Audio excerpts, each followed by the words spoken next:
For the past few months, I'd been wrestling with a gnawing restlessness. It wasn't about Marcus or his commitment. He's generous, affectionate, and totally devoted. It was more about me, who I was outside of this relationship. I realized I'd never been single long enough to figure out my own needs, desires, or boundaries without someone else's voice in my head. On paper, our relationship was perfect. I had a great job in marketing. He was excelling in his engineering position. We traveled together, supported one another's dreams, and had mutual friends who adored us as a duo. But late at night, as I lay in his arms, I'd feel this tug in my chest, a quiet whisper that said, "What if you need more than this?" I started reading articles about open relationships, polyamory, and consensual non-monogamy. The idea wasn't new to me, but I'd always dismissed it as not for us. Yet the more I read, the more it felt like a glimpse of freedom, an invitation to explore myself without sacrificing trust or communication. By month 7, I was convinced.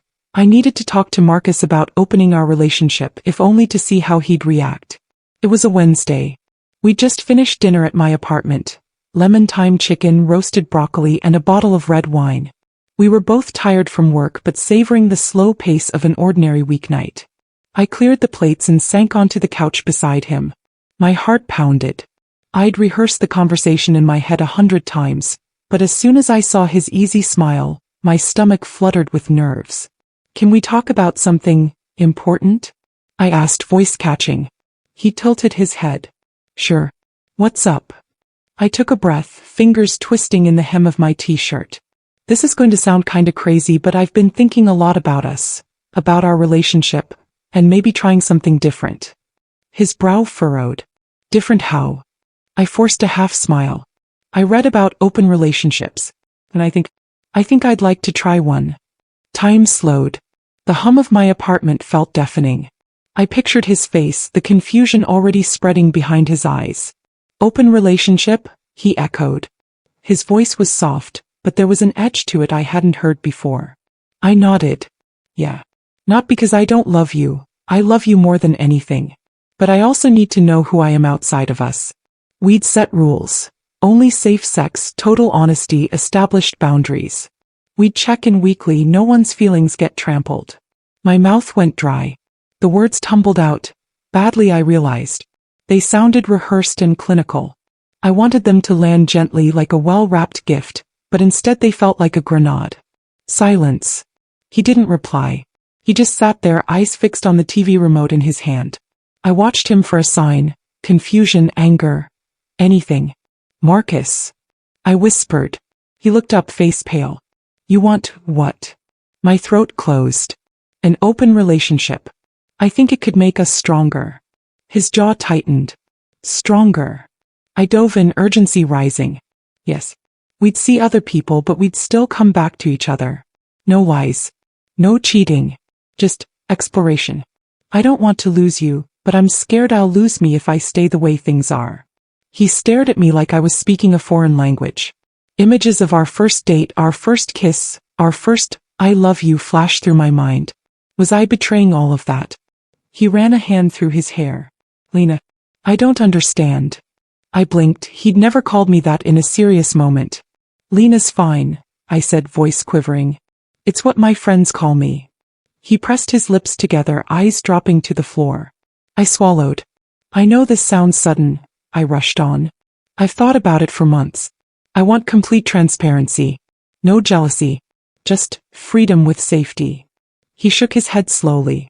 "I love you too much to share you." Those words hit me like a punch. I'd known it was a long shot, but hearing his conviction, so absolute, stung worse than I expected. He stood up abruptly. "I can't do this." His voice cracked. "I can't share you. If you need more than me, maybe we're not compatible." My chest tightened. "Marcus, please don't say that." He stalked to the bedroom door, pausing only to set his wine glass on the nightstand. "I need some air." I jumped up, grabbing his arm. "Let's talk this through. We can set boundaries. I don't want to lose you." He pulled free, face contorted with pain and frustration. "It's not about rules. I can't stand the thought of you with someone else. I just can't." He crossed the room with long strides, yanked open the closet door and started throwing clothes into a suitcase. My heart sank. Marcus, what are you doing? I asked, panic rising. He didn't look at me. I'm leaving, for a bit. I need to think. I can't be around here right now. I followed him into the bedroom, knees shaking. He zipped the suitcase shut with a decisive click. I reached for the ring on my finger, our promise ring, and slid it off, holding it out to him. He took it, voice barely a whisper. I'm sorry. He turned and walked out the door. The click of the lock reverberated through the room like a verdict. I stood there frozen, suitcase half packed on the bed, the ring burning in my palm. My mind screamed for him to come back, to tell me this was a nightmare. But the hallway remained silent. I sunk to the floor, phone clutched in my hand. The message thread with Marcus was empty. No goodbye text, no, I love you, nothing. My vision blurred. I realized I didn't just ask for freedom. I'd triggered a collapse of everything we'd built.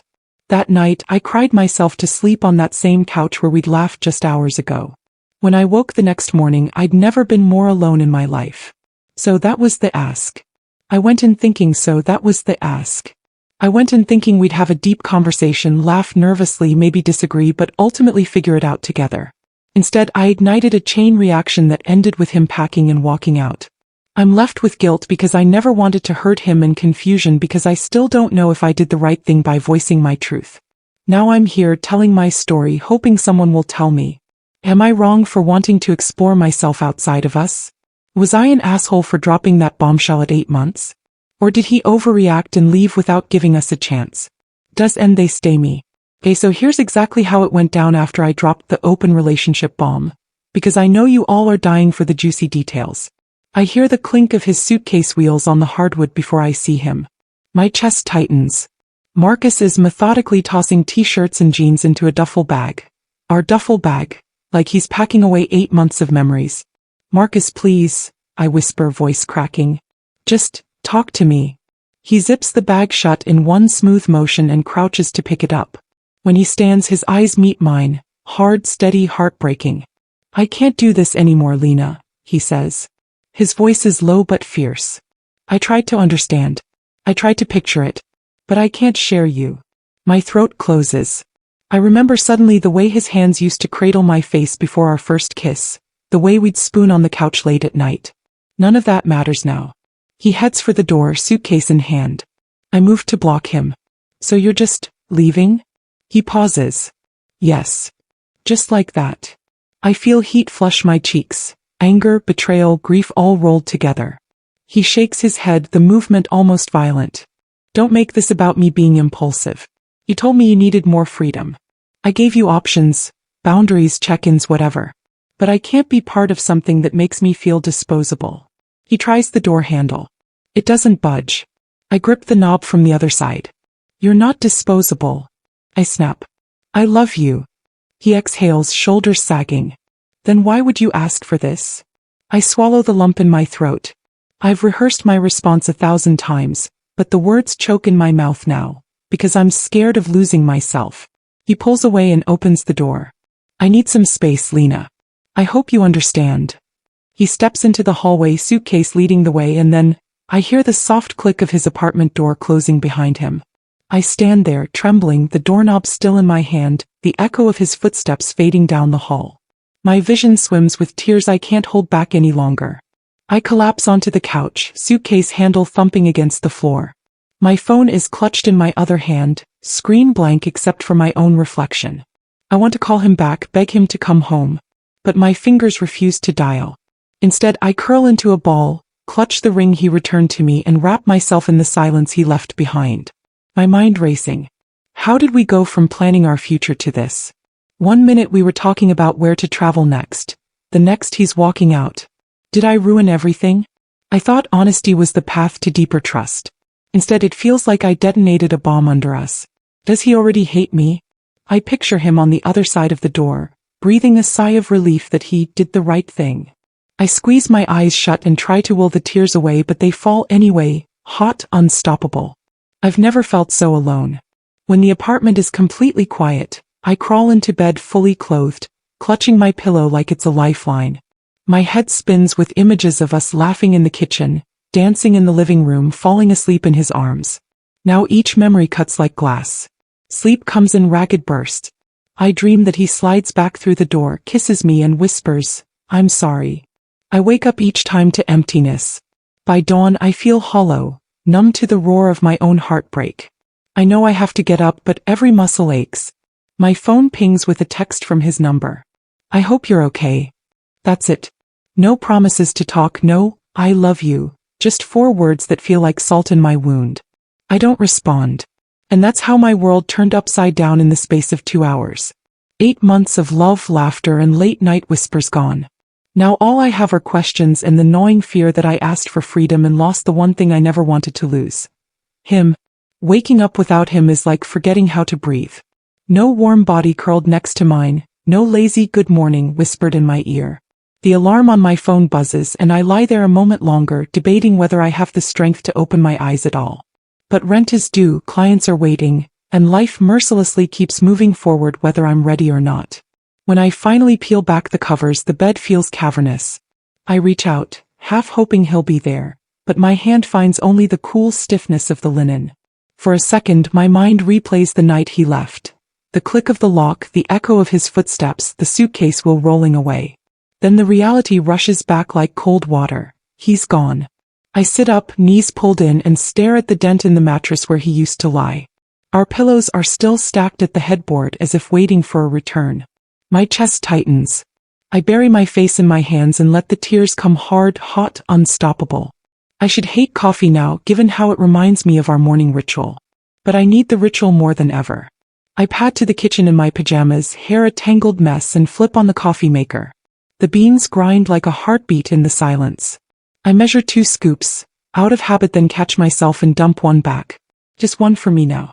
The machine sputters and hisses and I cradle the mug as it fills. The steam fogs the rim and the aroma stings my nose with bittersweet reminder. We always shared our first cup. I inhale deeply, let the warmth seep into my hands and take a shaky sip. Tastes like home and heartbreak. I pour the rest of my coffee into a to-go cup, slip on sneakers and jeans and head out the door. I need normalcy even if it feels impossible. On the way to work, I pass the cafe where Marcus and I had our first date. The neon open sign flickers, casting shadows on the sidewalk. I want to turn around, run back to my empty apartment, hide from the world. Instead I keep walking. At the office, colleagues wave hello. I plaster on a smile and mumble responses, but my brain buzzes with static. Every email feels monumental, every Slack ping a jolt of panic. I try to focus, drafting campaign copy, reviewing graphics, but my mind drifts to him. Is he okay? Has he unpacked? Does he regret leaving? I force myself through the day, answer calls, approve proofs, attend meetings. But by mid-afternoon, exhaustion drags me under. I sneak into the empty conference room, close the door, and let the tears flow. I sob for the life I had, the comfort I took for granted, the future I destroyed with 1 question. I wash my face, blot my eyes, and return to my desk. A coworker passes by.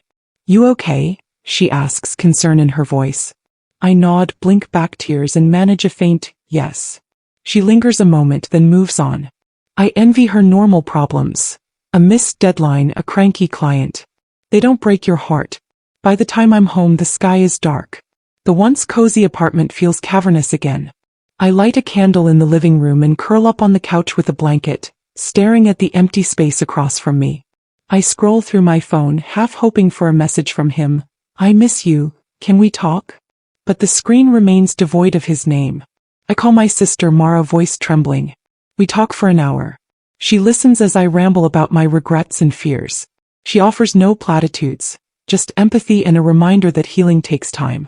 When I hang up, I feel slightly less hollow, but the ache remains. Sleep is elusive. I toss and turn, haunted by dreams of him stepping through the door, suitcase in hand, only to vanish again. Every time I drift off, the phone buzzes with another delivery confirmation, a text from a friend checking in, my relentless to-do list. I wake tangled in sheets, heart racing. In the small hours, I climb out of bed and pour a glass of water. The faucet's drip echoes in the darkness. I gaze at my reflection in the kitchen window, eyes red-lined, cheeks hollow. I barely recognize myself. But somewhere beneath the fatigue, I discover a flicker of resolve. I have to find a way to get through this. One cold morning, one lonely cup of coffee at a time. Tomorrow will come as it always does. And when it does, I'll face it, coffee in hand, heart bruised but beating, ready to take one more step toward understanding who I am, and whether there's a place in my future for both freedom and love. Flashbacks. I never meant to become a broken record, replaying our best moments like scratched vinyl. But lately, every time I close my eyes, I'm back in those snapshots of joy, each one both precious and excruciating. Our first date. I still remember the neon open sign buzzing above the coffee shop on Fifth Avenue, the place we decided to meet because it was halfway between our apartments. I was running 10 minutes late, of course, breathless from skipping down the street. When I burst through the door, there he was, tall, dark-haired, suit jacket draped over a chair, eyes scanning the room as if he was searching for me. He spotted me, smiled, and stood so quickly his chair scraped across the tile. "Lena?" he asked, voice warm and steady. I grinned like an idiot and introduced myself, though we already met online. That first coffee was clumsy. 2 hot lattes, sugar-coated nerves, and laughs that bubbled up whenever our eyes met. At some point I asked, "Is it weird that I think you're the one?" And he tilted his head, amused and intrigued. "Not weird at all," he said, and I swear I felt fireworks in my chest. Our first kiss happened 10 days later, under that flickering bookstore sign on 33rd Street. We'd wandered in after brunch, talking about books we'd read and the ones we wanted to write one day. I was assessing a shelf of poetry when he slipped up behind me. He murmured, "Can I ask you something?" I turned and he was so close I could almost feel his heartbeat. My mouth went dry. He took my hand in his. "Would it be terrible if I kissed you?" I laughed nervously, nodded, and before I knew it, our lips met in the most electric, breath-stealing moment I've ever known. The world around us blurred. Rain pattered on the window, customers glanced our way, but none of it mattered. His arms slid around me, steady and warm, and I thought, this is exactly where I belong. Our first, "I love you." We were curled up on my couch one Sunday morning, covers half off, last night's B-movie credits still rolling on the TV. I tucked my head under his chin, breathing in the scent of his cologne mixed with popcorn butter. He was reading the back of a coffee bag for no reason at all, and I felt a swell of affection so big my chest nearly cracked. Without thinking, I whispered, "Marcus, I love you." He froze, like he'd been caught off guard by his own heartbeat, and then he set the coffee bag aside and turned completely toward me. He cupped my face in his hands and said, "I love you too. More than I thought possible." His voice trembled and tears shimmered in his eyes. I felt like I was drifting, so high I didn't think gravity could ever pull me back down. The weekend of our 3rd month, we drove upstate to a cabin near a lake. Neither of us skimped on the playlist, classic 80s rock and cheesy love ballads. We cooked pasta together in a tiny kitchen, wine splashing against the counter when our laughter got too loud. Then we hiked a wooded trail hand in hand, crunching leaves beneath our boots and stealing kisses behind every pine tree. That night we lay on the dock, the sky bursting with stars so bright they hurt my eyes. He whispered my name, traced constellations across my arm, and said, "I've never felt more alive." I wrapped my arms around him and thought, if life is only this perfect 3 months and I never want it to change. Now I tuck these flashbacks into my journal as if I can preserve them on paper and shield myself from the ache. But every recollection is a double-edged sword. A joy-turned knife. Remembering his laugh in the café now echoes as a taunt, reminding me of what I dismantled. Warmth turned frost. The touch of his hand on my knee feels like an icy imprint on my heart. The promise turned void. The words, "I love you," hover in my memory, unreachable and haunting. Adventure turned anchor. Our trip to the lake feels like a weight dragging me down, proof that love can be both beautiful and devastating. Sometimes I wonder if I should delete these pages, rip them out, set them on fire. But then I remember what Marcus said after that rooftop kiss. I want to remember every detail. He meant it as a gift. Now I'm left holding the parts of us that refuse to fade even when he has. These flashbacks aren't just memories, they're the map to my brokenness. I don't know if I'll ever rewrite the ending, but I need to learn how to keep living with these ghosts that whisper his name. So I carry them with me like a scrapbook I can't bear to let go. And maybe someday they'll stop cutting so sharp and I'll look back and see growth instead of only grief. I thought the hardest part was the breakup itself. I was wrong. The real torture began when whispers started swirling. The first whisper. It was a Tuesday, day 8 after he left. I was at my desk, headphones in, trying to focus on a presentation deck. My phone buzzed in my pocket. I glanced down. A text from my friend Zoe. Zoe, hey, saw Marcus at the park yesterday with someone else. Just thought you should know. Broken heart. My coffee cup rattled in my hand. I stared at the message, feeling hot and cold at once. My vision tunneled to the words, with someone else. My heart slammed against my ribs like a trapped animal. I tapped Zoe back, knuckles white. Me, what? Are you serious? Her reply pinged almost immediately. Zoe, yeah. Blonde hiking boots, laughing together. They looked close. I'm so sorry. I blinked. My breath caught. The screen blurred as tears stung my eyes. Part of me wanted to deny it, to cling to some shred of hope that he was simply out clearing his head. But another part, an ugly, enraged part, wanted confirmation. I excused myself from my Zoom call and buried my face in my hands. He's moved on. Already. The words echoed like a slap.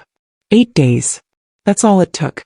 I had begged for freedom and ended up watching him find it first. That night, guilt seeped into every corner of my mind. I replayed our fight, my voice trembling as I laid out my needs. I'd been so focused on not losing myself that I forgot the person beside me had needs too. Needs that I'd trampled in my quest for autonomy. I imagined him and this other woman, their laughter in the park, the warmth of her hand in his. Images twisted in my head like shards of glass. Her hair bright in the afternoon sun. His smile, the one I'd loved, now turned toward someone else. Their proximity, the intimate space I believed belonged only to me. Each mental snapshot felt like a betrayal. Not just Marcus's, but mine too, for opening the door to this possibility. I couldn't stay silent. Even if he didn't want me, didn't miss me, I needed answers. So the next day I texted him. Me, saw you at the park yesterday. Is everything okay? Minutes ticked by. My chest tightened. Then finally, Marcus, that wasn't a date. That was it. No elaboration. No apology for the rumors he knew were circulating. Just, that wasn't a date. My heart thudded with mixed relief and confusion. Not a date? What was it then? Business? Therapy? A cruel prank? The vagueness made it worse. I stared at his words and felt tears brim. I wanted to type back, tell me what it was, but my fingers refused. I swiped through our old photos on my phone instead. Us at the lake dock, him feeding me pasta with a wooden spoon. Us on the subway, me leaning into his shoulder as we laughed. Us in my kitchen, him stealing fries off my plate. Each photo was a testament to how deep I'd loved him, and how quickly it was shattered. I closed the gallery and tried to breathe. Regret wrapped around me like a blanket I couldn't pull off. I regretted asking. I regretted believing love meant giving absolute freedom. I regretted not seeing his boundaries before I asked him to cross them. I decided I needed closure, or at least clarity. I wasn't ready for the us or nothing ultimatum again, but I deserved an explanation. So I called him. Phone rang once, twice, then went to voicemail. I left a brief message. Hey Marcus. It's me. I saw you at the park, and I feel so stupid for asking you to open us up. I never wanted to hurt you. Can we please talk? Even if it's just to clear the air. I promise no drama. After I hung up, I sank onto my couch, head in my hands. I felt exposed, like I'd handed him the keys to my heart again. But I had to know. He never called back. Days stretched into a week without a reply. Every chime of my phone made my heart leap until I saw it wasn't his name. I fell into a habit of refreshing my voicemail, hoping for a single word. Hey. Said nothing. Uncertainty gnawed at me. It was worse than devastation, it was being trapped in limbo. I couldn't move on, couldn't close the chapter, and couldn't understand what had really happened in that park. I learned 2 things that week. 1. Freedom is a double-edged sword. I asked for it to find myself, but instead found emptiness both in him and in my choices. 2. Regret has no timeline. Even when forgiveness is offered, doubt lingers. I wasn't sure if he'd even consider taking me back, or if the chance was gone forever. I journaled my pain. What was she to him? Just a friend? A stranger? Or someone who made him realize he preferred solitude over sharing me? I closed the journal and stared at the door. I knew I needed to find a way to live with these questions or face the risk of being paralyzed by regret forever. As I lay in bed that night, I whispered to the darkness, I'm sorry, Marcus. Whether he heard it or not, I needed to feel those words in my own heart. I didn't know how to fix what I broke, but I knew I had to try, starting with forgiving myself for being human, for making a choice that didn't work out the way I hoped. I hit rock bottom the night I realized rumors and silence would be my only company. My apartment felt like a tomb, each room echoing with memories of Marcus. I knew I couldn't stay trapped in grief forever, so I reached out for help, for distraction, for anything that might stop the spiral.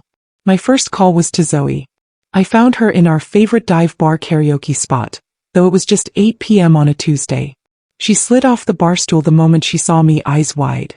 "Lena, you look like you've seen a ghost," she said, pulling me into a hug that smelled like spilled beer and garlic fries. I sank into her, shoulders shaking.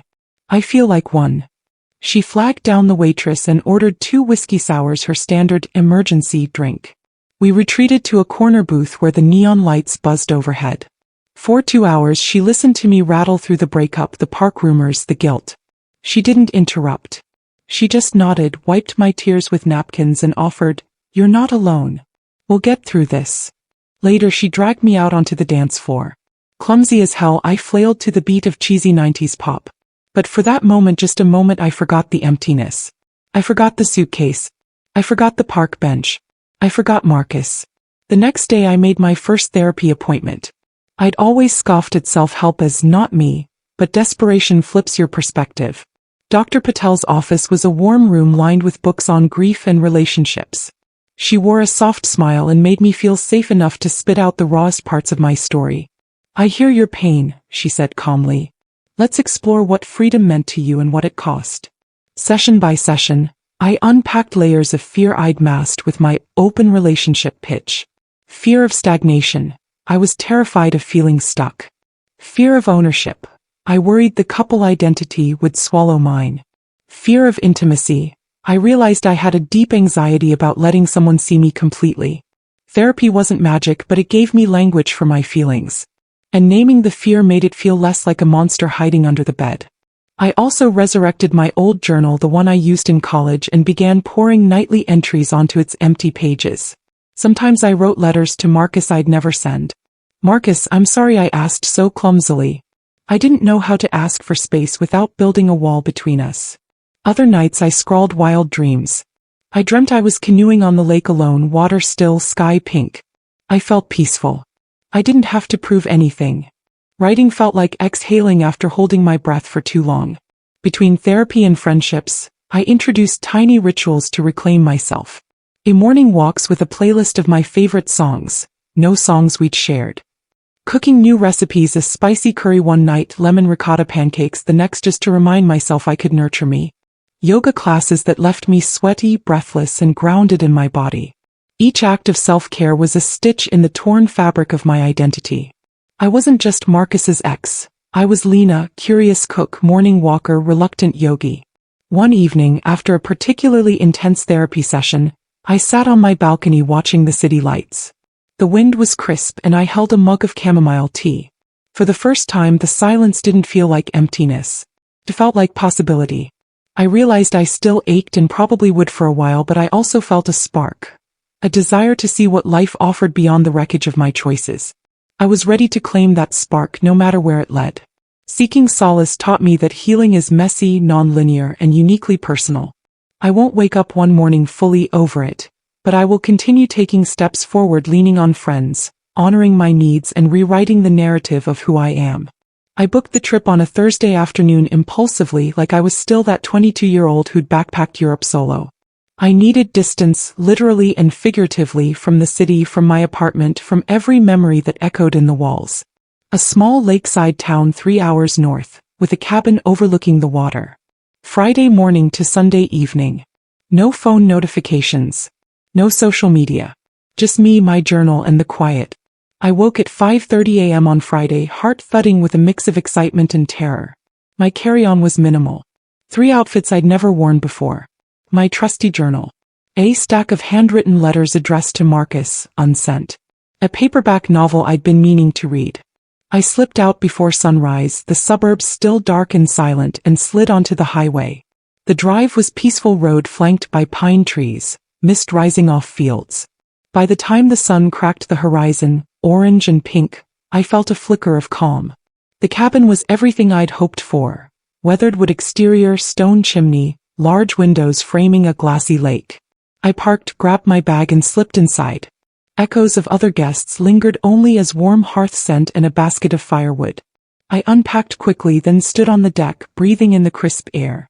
No city noise. No phone buzz. Only the soft lapping of water and a lone loon crying in the distance. I watched the lake for a long time, thinking this is what peace might feel like. That evening, I lit a fire in the fireplace, poured myself a cup of tea and opened my stack of letters. Each one began with, "Dear Marcus," and ended with some confession, apology, or question I was too terrified to voice in person. Letter #1. I'm sorry I asked for an open relationship without understanding your heart. Letter number 2. I miss you, more than I ever expected to. Letter number 3. I realized I asked because I was scared of being just enough. I read each letter aloud to the empty room, voice quivering, tears falling onto the paper. It felt cathartic, like I was finally telling my truth, even if he'd never hear it. Then I burned them one by one in the fireplace, watching the ashes drift. As the last letter curled into gray dust, I felt a surprising lightness. Maybe letting go of those words would help me move forward. Saturday dawned foggy and cool. I brewed coffee on the cabin's little stove, no fancy machines here, just a percolator, and carried a steaming mug down to the lake's edge. The fog lay on the water like a blanket, obscuring the far shore. I sat on a weathered dock, journal open on my lap, and wrote, "I'm here to find out who I am without you. Not Alina, Marcus's girlfriend, but Alina, whole, flawed, discovering her own story." I closed my eyes and let the silence speak. Questions bubbled up. What does freedom look like to me? What do I truly want in a partner? Am I ready to love again, myself first? I spent the late morning on a hiking trail winding through evergreen and birch. The path was dappled with sunlight, and I inhaled the scent of moss and pine needles. Each step felt deliberate, one foot in front of the other, away from guilt toward possibility. About halfway up, I paused on a rocky overlook. Below, the cabin looked small, innocent. I closed my eyes and whispered, "I forgive you. I forgive me." When I opened them, tears stung, but they were gentler now, tears of release. On my way back, I encountered another hiker, a woman around my age, who waved and asked if I needed company. We chatted. She was a painter renting the cabin next door, escaping her own heartbreak. We swapped stories of loss and resilience, and in her eyes I saw a reflection of my own pain, universal, human, not unique to me. She said something I'll never forget. Healing isn't about forgetting. It's about choosing joy again despite the scars. Her words echoed in my mind. Joy despite scars. I realized I'd been waiting for permission to feel happy again. Now I gave it to myself. Sunset promise. That evening, back on the dock, I watched the sun set in a blaze of pink and gold. I wrote one final journal entry. Today I set down my ash-filled regrets. Tomorrow I bring a new story home, a story where I matter, where I choose love with boundaries and bravery. I'm not who I was on Friday morning. I'm stronger. I'm me. I raised an imaginary glass to the lake, to the sky, to whoever was watching. Sunday morning, I packed the car once more. As I drove back, the world felt familiar but not the same. The city skyline reappeared on the horizon, and I braced for return, knowing the road ahead still held pain, but also promise. I was coming home with a new kind of freedom. The freedom to choose myself, to honor my needs, and to face whatever came next, open heart and open eyes. When I thought I'd exhausted every resource, therapy, friends, solo retreats, I realized I hadn't called the one person whose advice always cut through the noise. My sister, Mara, was the person I ran to when I burned myself on the iron, when I got stiffed at a party, or when I needed someone to hear me without pity. So I texted her. Hey, can we talk? I need your help. Mara, always. Coffee in 30. Half an hour later, I was sitting across from her at our favorite bakery, inhaling the scent of chocolate croissants and strong espresso. She was wearing her signature leather jacket and had that, "You look like hell but we'll fix it," smile. "Tell me everything," she said, folding her hands. I stared at my latte. "I asked Marcus for an open relationship. He left me that night. Rumors flew that he's with someone else. I'm a mess." She reached over and squeezed my hand. "Oh, Lena. Mara is 3 years older, 2 years wiser, and 10 times more stubborn. She got divorced last year after 6 years of marriage because her husband refused marriage counseling. She emerged from that wreckage with stories and scars and perspective I didn't have. Listen, she said, voice soft but firm. I love the idea of freedom if it's consensual for everyone. But look at you, you're hurting. That means you asked without fully knowing why you asked. You pitched an open relationship as a solution, but it was really a band-aid on a fear you hadn't treated. My throat fluttered. So, I'm wrong for feeling restless. No, she shook her head. Your feelings are valid. But you dug a hole, then jumped in expecting a ladder to appear.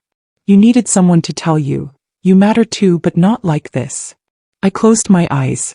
It was like she'd named the beast under my bed.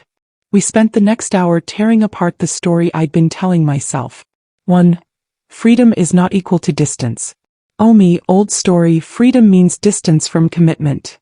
Oh Mara's twist. Freedom can also mean being free within commitment. Speaking your truth, expanding emotional safety, choosing growth together. 2. Ownership versus partnership. Oh me, I'm afraid of being owned by a relationship. Oh Mara, ownership is a slippery word. In a true partnership, you belong to each other by choice, not by clause. 3. Fear versus curiosity. Oh me, I'm scared I won't know who I am without him. Oh Mara, that's normal. Instead of demanding an open door to explore, how about opening your own house of self-discovery first? Find you in yoga, art, travel, then invite someone in. Her words were healing and challenging. I realized I'd been asking Marcus to save me, when the only person who could save me was me. A plan of action. By the time we left the bakery, I had a new roadmap. Self-exploration projects. Take a weekly art class, something I've always wanted but never tried. Dedicate Sunday mornings to journaling prompts like, what makes me feel alive? And when do I feel most like myself? Rewriting my definition of relationship. Instead of open, my next conversation would be about inclusive emotional boundaries. I'd phrase it as, I want us to grow together, to have safe spaces and individual passions, and to communicate about everything, even the tough stuff. Propose a weekly heart share, where we each talk about our fears, our wins, our curiosities. No judgment. No unsolicited advice. Just listening. Weekly check-ins with Mara to keep me honest, to celebrate small wins, and to anchor me when panic rises. That night, back home, I sketched out my journal prompt schedule and Googled beginner watercolor classes. I felt a thrill, not guilt, not anxiety, but hope. For the first time since Marcus left, I wasn't just surviving. I was building. And Mara, my steadfast, brutally honest ally, reminded me that the strongest foundations are laid from within. Tomorrow I'll start watercolor.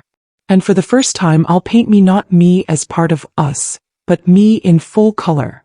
Flawed, curious, and ready for the next chapter. I'd almost convinced myself that Marcus was gone for good. I'd rebuilt my routines, embraced solo hikes and watercolor classes, and found a fragile peace in my own company. Then one Tuesday evening my phone buzzed and there it was.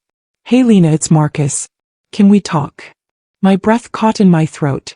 The notification tone the exact one he picked 3 years ago because I complained about the default sounded like an alarm.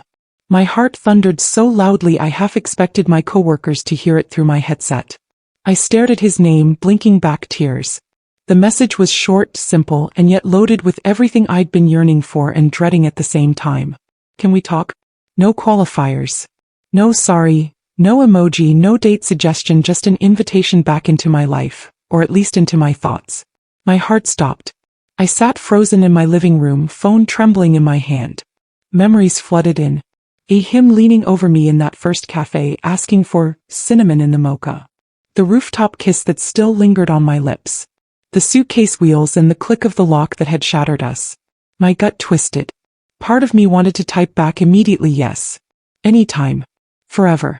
But another, sharper part of me recoiled, whispering, remember the panic, the guilt, the tears. I paced. Bedroom. Kitchen. Living room. Each room a battlefield between hope and fear. I opened the message thread, thumb hovering over the text field. Option 1. Sure. When and where? Option 2. I'm not ready. Maybe later. Option 3. Nothing. I thought of Mara's words. Freedom can be found within commitment. And Dr. Patel's. You deserve honesty and respect. And Zoe's. You're not alone. I sank onto the couch and stared at the blank screen. My thumb brushed the first option, then the second, then I pulled back. I needed more clarity. So I called him. The dial tone rang through my chest. My palms were sweaty. Just 3 rings. 1, 2, and then, "Hey," his voice softer than I remembered. "That text," I croaked. "Are you okay?" He sighed, a tremor in his breath. "I've been thinking. About us. About that night." My throat went dry. "I have too."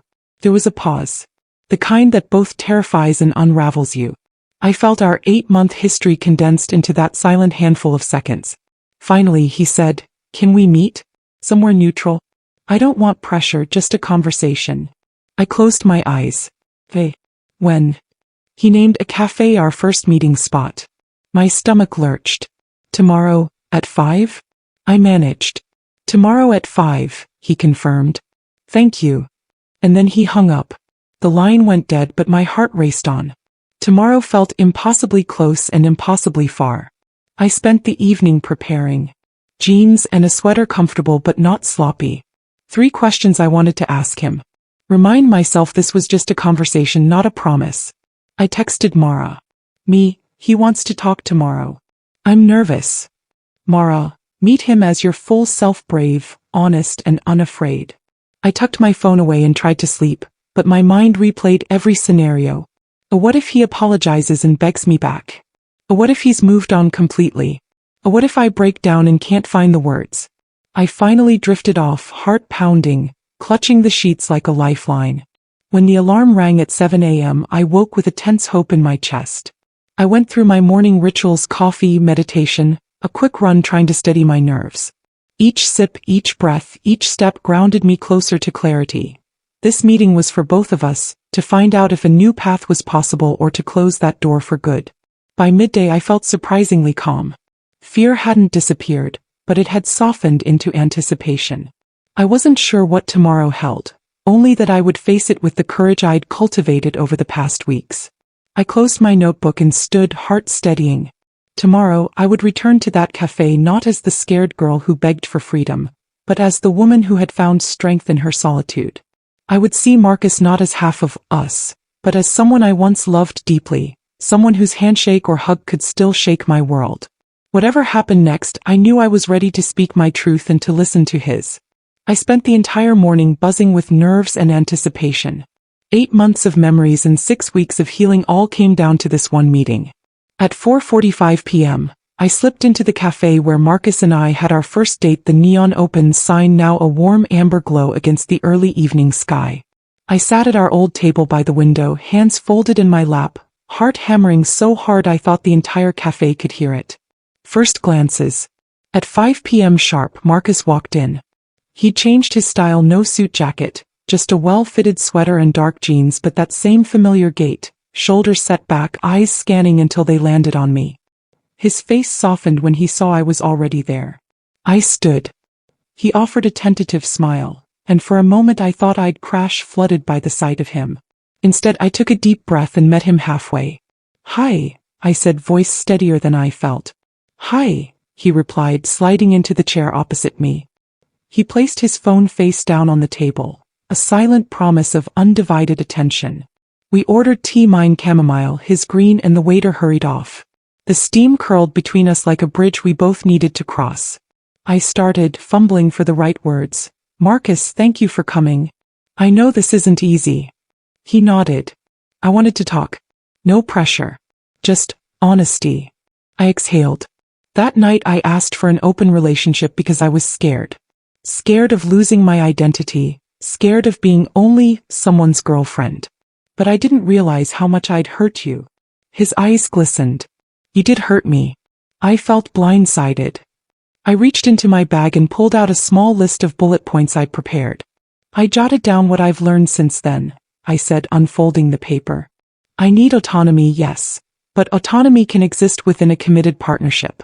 I need emotional safety where I can voice fears without fear of losing you. I need us to grow together, not apart." He listened, head tilted, listening carefully. I realize now that open relationship was my clumsy way of demanding space instead of asking for understanding. I wanted freedom, but I didn't know how to ask for support in my growth. He cleared his throat. "I appreciate your honesty. And I've been doing some thinking too. He paused, gathering courage. That night when you said, open relationship, I felt like my heart was being put on a rack. I panicked. I loved you so much I couldn't imagine sharing that. My throat tightened. I get it. I never meant to make you feel disposable. He leaned forward. But I also realize I never asked why you felt confined. Instead of shutting down, I should have said, tell me what you need. Instead, I left. Tears pricked my eyes. I forgive you for leaving. And I hope you can forgive me for asking in that way. He looked at me for a long moment and then said, I do forgive you. But I need to know, do you still want to try to make this work? My heart pounded. This was the moment of truth. I sifted through the courage I'd built on solo hikes, therapy, and sisterly pep talks. Yes, I said, but on new terms. He exhaled, relief and fear mingling in his eyes. Tell me the terms. I took a deep breath and spoke from the heart. 1. Weekly check-ins. We set aside 30 minutes every Sunday to share our joys, our fears, and anything we need support with, no judgments, just listening. 9-8. 9. Personal passions. We each dedicate one evening a week to a solo passion, my watercolor, his guitar, and share what we learned. 10. Safe words. If either of us ever feels overwhelmed by jealousy, by fear, we use a pre-agreed safe word, anchorage, and pause the conversation until we can return calmly. He nodded thoughtfully. I like that. Feels grounded. Like we're building something new step by step. We finished our tea in comfortable silence. Then he reached across the table and gently took my hand. The familiar warmth of his palm felt like home, but this time with an extra layer.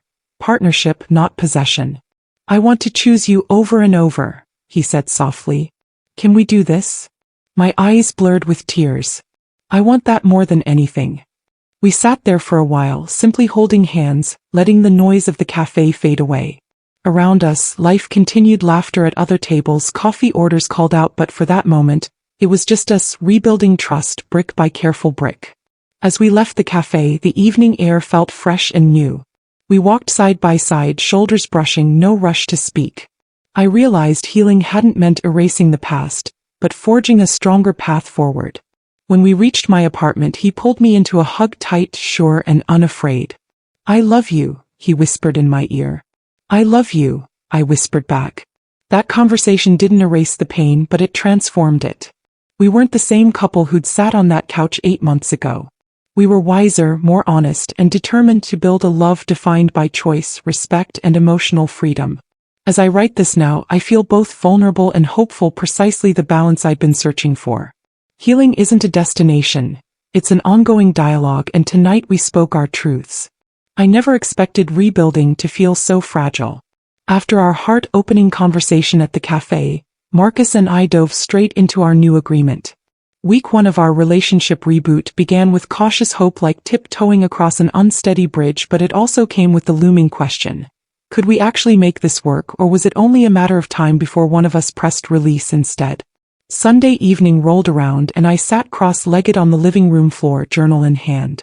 Marcus flicked the lights down low, lit a cinnamon-scented candle, and settled opposite me with 2 mugs of tea.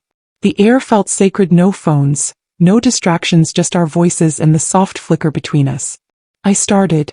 This week I learned I sometimes shrink in relationship space. I hesitate to speak up when I need my own time. He nodded, resting his mug on the coffee table. Then he shared. I realized I default to protectiveness. I felt a twinge of panic when I walked past a woman at work who joked about dating me.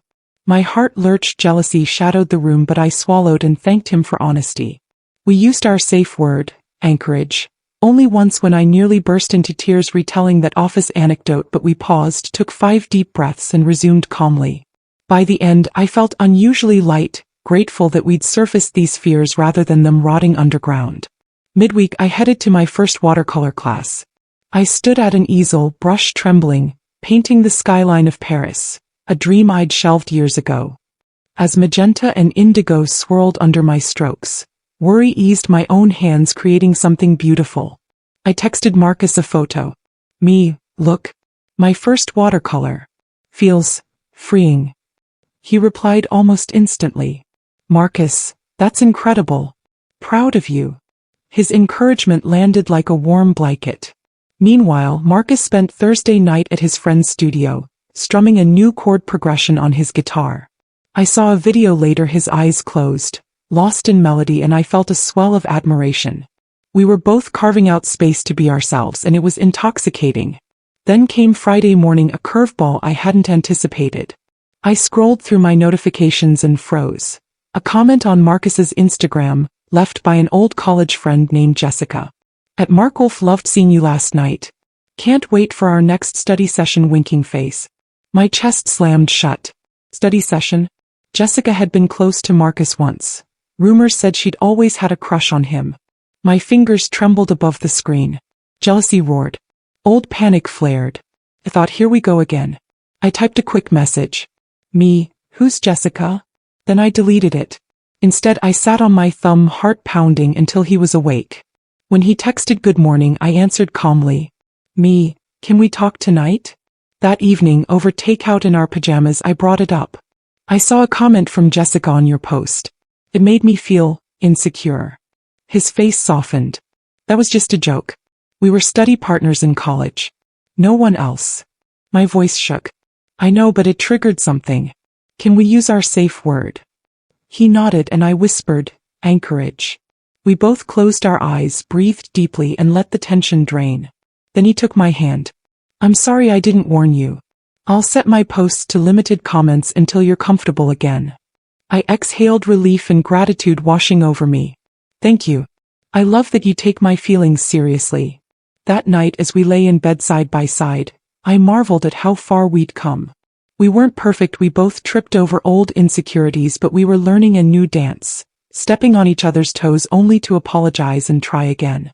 I realized, rebuilding isn't a single grand gesture. It's the sum of small acts, calling out a fear, honoring a safe word, celebrating a watercolor, listening without judgment. Each choice to stay engaged rather than withdraw was a brick in our new foundation. And as I drifted off to sleep with Marcus's arm around me, I felt a cautious certainty. I'd asked for freedom and nearly lost him, but by choosing to rebuild together, we were discovering a freedom far richer than anything I'd imagined. It's been 3 months since Marcus and I rebuilt our relationship from the ground up, and I can hardly recognize the person I was before. Between my weekly watercolor class, Sunday journaling sessions, and Marcus's patient support, life has taken on a vibrancy I thought was lost forever. I've grown in my marketing role more than I ever expected. After my meltdown at the park rumors, I confided in my manager about what happened, not every detail, just that I'd gone through a personal upheaval but was committed to moving forward. Instead of judgment, she offered flexibility, a slightly adjusted schedule so I could attend therapy, and the green light to pitch a passion project, a monthly newsletter featuring local artists. Last week I wrote my first feature on a ceramicist who turns thrift store dishes into mosaics. Seeing my byline published with my own header illustration, yes, I've added a bit of artistic flair, I felt a surge of pride. I'm not just Lena who dated Marcus. I'm Lena, the creative professional, carving her own path. My Sunday watercolor ritual turned into a small side gig. A local café asked to display and sell my paintings. Now one of my Paris skylines hangs above their espresso bar, complete with a little "By Lena" heart plaque. I still pinch myself when I walk in and spot it. Last week, a regular stopped to compliment it. Your work makes my morning, she said. Thank you for sharing your vision. I realized in that moment that vulnerability, whether in art or in love, is its own reward. Marcus and I have settled into our new terms, so seamlessly it almost feels natural. Sunday check-ins have become our anchor. We've laughed, we've cried, and we've planned vacations together, this time with clear calendars and solo time disclaimers. A passion nights still go strong. I've moved from skylines to florals. He's writing his first song. Our shared excitement for each other's projects is electric. These safe words have thankfully gone unused. Instead, we've learned to catch each other's unease before it becomes overwhelm. Last month we celebrated 8 months since the conversation. I surprised him with a mini watercolor series, tiny painting of our milestones. The cafe table, the cabin dock, the lavender in our backyard. He had tears in his eyes. You've given me a world, he said, voice thick. I never knew love could be this big. I melted all over again. We've discovered a new love language that doesn't involve grand gestures or dramatic proofs of devotion. It's in the small things. With a text at random hours. I saw a hummingbird and thought of our lake trip. The way he leaves fresh flowers by my watercolor station. The soft hum of his guitar riff as I fall asleep. These moments are quieter, but they ground me in the knowledge that I'm both free and fiercely cherished. Healing doesn't happen in isolation. I've reconnected with friends I'd neglected, Zoe, Mara, and even a coworker who invited me to a weekend writing workshop. Their laughter, their honest challenges to my lingering self-doubt, and their unwavering belief in me remind me that community is part of my recovery. Last month, Mara and I rented a tandem bike and took it for a spin through the city park, coming home wiped out but exhilarated. She teased me when I wobbled, but she was there to catch me if I fell, just like always. There's talk of moving in together next spring. Neither of us is in a hurry. We've learned that timing is everything. We're exploring apartments that have extra studio space for my paintings and a nook for his guitar. We joke about paint splatters and guitar picks under the couch. I used to think new beginnings meant starting over. Now I know it means weaving my past mistakes and triumphs into a richer tapestry. It means choosing to love, to grow, to stay curious about both myself and my partner. If you told me a year ago that I'd still be with Marcus and happier than ever, I wouldn't have believed it. I thought my request for freedom would destroy us. Instead, it led us to the most authentic version of our love. Tonight, as I brush dry watercolors off my hands and Marcus tunes his guitar across the room, I realize this is what new beginnings feel like. Not a clean slate, but a mosaic of broken pieces, mended with trust, creativity, and unwavering commitment. And it's only the beginning. Healing felt like an endless journey of repairing old wounds and learning new rhythms. But I wasn't expecting the universe to throw me another curveball, one that reminded me love can take you by surprise when you least expect it. It was a late Wednesday afternoon. I'd just wrapped up a client call and decided to clear my head with a walk through the art district. Galleries lined the street, their windows showcasing vibrant canvases and sculpted forms. I paused in front of one display, a life-sized mixed-media piece of torn paper and metal fragments that seemed to pulse with hidden stories. "Beautiful, isn't it?" came a warm voice beside me. I turned and nearly stumbled. A man maybe my age stood there, paint smudges on his hands and a gentle smile on his face. He introduced himself as Elliot, the gallery's resident artist. He explained the piece was called Reclamation, a metaphor for rebuilding after life breaks you down. I nodded, unexpectedly moved. "It resonates," I said. "I've been on my own reclamation journey." His eyes softened. "There's power in that work. In choosing to reclaim what was lost." He paused, then added, "Would you like a tour? I can tell you the stories behind each piece." I hesitated, my usual social anxiety flared, but something in his calm sincerity drew me in. "I'd love that," I admitted. Elliot guided me from piece to piece, weaving tales of heartbreak, hope, and transformation. As he spoke, I found myself opening up. How I'd spilled my relationship like broad brushstrokes, how the shards of my heart had nearly cut me beyond repair. He listened, truly listened, without pity or the need to fix. Instead, he shared his own scars, childhood wounds that inspired his art, a failed gallery show that taught him resilience, the solitude he'd chosen before stepping back into connection. At one point, we stood before a sculpture of twisted metal held together by golden resin. "Like kintsugi, the Japanese art of mending pottery with gold," he explained. "The repair becomes part of the beauty." I thought of my burned letters, my charred regrets that had smoldered into clarity. "I love that," I said softly. "It's how I try to live now." He smiled, offering me a paint-splattered hand. "I'm glad this sparked something for you. My next solo show opens in 2 weeks. I'd be honored if you came." My chest fluttered. "I will." That evening, I texted Marcus to tell him about the gallery encounter. I expected a polite response, maybe some interest on his part. Instead, I got a simple, "Marcus, I'm proud of you. Sounds like you're finding beauty in brokenness." His heartfelt reply warmed me, but it also underscored how far I'd come. Sharing my world now didn't mean losing myself in him, but inviting him into my expanding life. I savored that realization as I prepared for bed. Then I remembered Elliot's invitation. My heart raced again. This wasn't Marcus. This was someone new, someone who saw me as an individual worthy of reclaiming my own narrative. 2 weeks later, I found myself back in that same gallery, dressed in a simple black dress and my favorite leather jacket. Marcus had been supportive. He went to one of my watercolor sales and left a note taped to the frame. "Keep shining." I carried that confidence with me as I stepped into the dimly lit space, greeted by the sharp scent of turpentine and soft piano music drifting through hidden speakers. Elliot appeared, equally nervous and excited. He led me through rows of sculptures, paintings, and installations, each one more vulnerable than the last. As we paused at reclamation, he turned to me. "Thank you for being here," he said, voice low. "Your presence completes the work." I felt my face flush. "Elliot, you've no idea how much this means." He took a breath. "There's something else I'd like to share." He guided me to a back room where a new piece stood covered with a white sheet. "This is my latest, Phoenix Ashes. It's about rising after destruction." He pulled the cover away to reveal a mosaic of ash-colored resin and gold leaf, shaped like wings. "It's stunning," I whispered. "And personal." He nodded. "I wanted you to see it first. Because your story, your reclamation inspired it." My heart swelled. "Me." He closed the distance between us. "You reminded me that healing isn't just a solo act. It's a collaboration between the world inside you and the world around you." In that quiet space, I realized something important. This wasn't about trading one relationship for another. It was about expanding my heart to include fresh perspectives, new friendships, and the possibility of deeper intimacy.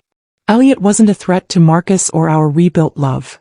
He was a catalyst for my continued growth. We spent the next hour talking about art, love, and the messy beauty of human connection. At the end, Elliot asked, "Can we meet for coffee? I feel like our conversation is only beginning." I smiled genuinely. "I'd like that." On the drive home, I thought about Marcus waiting up for me, curious about my night. I felt no guilt, only gratitude for the trust we'd built. I texted Elliot a time and place, then messaged Marcus. "Me, had an inspiring night at the gallery. Let's talk tomorrow." His reply was almost instant. "Marcus, absolutely. Can't wait to hear about it." I realized I was weaving a new tapestry, one that included the steady love of my partner and the bright spark of newfound connection. The scars of my past still shimmered with gold, and now so did the possibilities ahead. Unexpected connections don't replace what you've rebuilt. They enrich it. Meeting Elliot taught me that love and life are about continuous reclamation, continuous expansion, and the courage to welcome the unknown. As I drifted to sleep that night, I felt at peace, whole, hopeful, and open to whatever chapter comes next. Because healing isn't a destination, it's an invitation to keep connecting, creating, and reclaiming our lives, one golden moment at a time. I never thought I'd reach a point where I could look back on the chaos I caused and feel gratitude. But here I am, curled up on my balcony with a mug of lavender tea, watching the city lights pulse beneath me and marveling at how far I've come. A year ago, I asked Marcus for an open relationship because I was terrified. Terrified of losing myself, terrified of being just enough. In that raw moment, I didn't fully grasp how those fears would amplify our imperfections instead of dissolving them. Since then, I've learned to name my needs before they become crises. I discovered the power of small rituals, Sunday check-ins, passion nights, safe word pauses. Embraced my autonomy through watercolor, writing, and weekend adventures. Welcomed new connections without betraying our bond. My ask for openness taught me that true freedom isn't about looser boundaries, it's about self-knowledge, clear communication, and unwavering respect for yourself and your partner. Reflecting on this journey, I feel gratitude for Marcus's courage, walking back through that cafe door and choosing to rebuild, knowing he might fail. And my sister Mara, for calling me out on my band-aid solutions and teaching me to heal from the inside. And my friends and therapist, for holding space when I couldn't hold myself. Elliot's art, for reminding me beauty rises from brokenness. Each person and experience became a mirror, reflecting back parts of me I needed to see: my resilience, my capacity for love, and my right to joy. Today, us isn't a pair locked arm in arm out of habit. It's a dynamic promise. To choose each other daily with intention and gratitude. To honor our individual selves, our passions, our quirks, our flaws. To hold space for the unexpected, whether it's new art, new friends, or new challenges. I don't fear losing myself in this relationship anymore because I know who I am, and I trust Marcus to hold that self sacred. There will still be bumps, inevitable moments when old insecurities rise or the world tests our balance. But now we have tools. Our safe word, our check-ins, and the knowledge that asking for help is a strength, not a weakness. As I finish my tea and the last tendrils of steam curl upward, I whisper to the night, "Thank you for the heartbreak, for the healing, for the second chance." And then I smile because I know this isn't the end of my story. It's simply the most beautiful beginning I've ever found in love, in freedom, and in the unwavering truth that we don't have to be perfect to be enough. It's been exactly 1 year since I first summoned the courage to ask Marcus for an open relationship, the very question that detonated our world and set me on a path I never expected. Tonight, as I sit at my desk, sketchbook open, watercolor half dry, and a cup of chamomile tea beside my laptop, I'm struck by how much has changed, and yet how certain I finally feel. A lot can happen in 12 months. I've sold over a dozen paintings, Paris skylines, lake docks, and now even kintsugi-inspired pieces that celebrate imperfection. My newsletter, featuring local artists and their stories of resilience, has become a small but beloved side project at work. I've interviewed potters, painters, and poets, and in each conversation, I see a reflection of my own reclamation. Marcus and I moved in together into a sunny 2-bedroom loft. His guitar rests in the corner. My easel stands by the window. Our living room echoes with creativity, compromise, and the soft hum of mutual support. We've never tested other relationships again, but we've grown so much closer, more honest about our needs, more patient with our flaws, and more joyful in our everyday rituals. Looking back, here's what I've learned. 1. Vulnerability is a superpower. My request, however clumsy, forced both of us to name our deepest fears, and those conversations became the scaffolding for a stronger bond. 2. Boundaries aren't barriers, they're bridges. Setting our new terms didn't shut us off from each other. It invited us into each other's worlds with clarity and safety. 3. Self-knowledge precedes partnership. The solo journey, therapy, retreats, watercolor classes taught me who I am when I'm alone. That foundation made it possible to stand firmly beside someone else. For healing never stops. There are still days I feel the sting of regret or a flicker of old jealousy. But now I recognize those as invitations to check in, to speak my truth, and to lean on Marcus or my journal for support. 5. Unplanned connections expand our horizons. Meeting Elliot reminded me that the world beyond us can offer unexpected gifts, friendship, inspiration, and a mirror for our own growth without threatening what's sacred at home. If I could send a message back in time to the me who nervously typed that first Reddit post, I'd say, thank you. Thank you for your bravery in asking the hard question. Thank you for the tears, the panic, and the late-night journaling. Thank you for not giving up when it would have been easier to walk away. I'd also whisper to Marcus's past self, thank you. Thank you for walking back through that cafe door. Thank you for believing that love is worth rebuilding. Thank you for teaching me that freedom and commitment can coexist. In the end, open relationship wasn't about adding more people, it was about opening the doors of our hearts wider. Open to fear. Naming discomfort instead of burying it. Or open to growth. Celebrating individual passions as much as shared dreams. Open to forgiveness. Recognizing that mistakes are part of our story, not the end of it. That kind of openness doesn't make love weaker. It makes it indestructible. As the city lights twinkle beyond my window, I realize this story isn't a completed manuscript, it's an ongoing novel. There will be new chapters. A proposal, maybe someday. The possibility of little footsteps in our home, projects that challenge me, and moments when we'll have to renew our commitment to honesty. But tonight I close this chapter with deep contentment and fierce hope. I've walked through fire and rose, phoenix-like, with gold veining every scar. I've chosen freedom not as departure, but as the courage to stay fully myself and fully seen. And if you're reading this, wondering where your own bold question might lead, I'll leave you with the truth I live by now. Freedom isn't found by walking away. It's found by choosing to stay open, honest, and brave in the midst of love's beautiful, imperfect dance.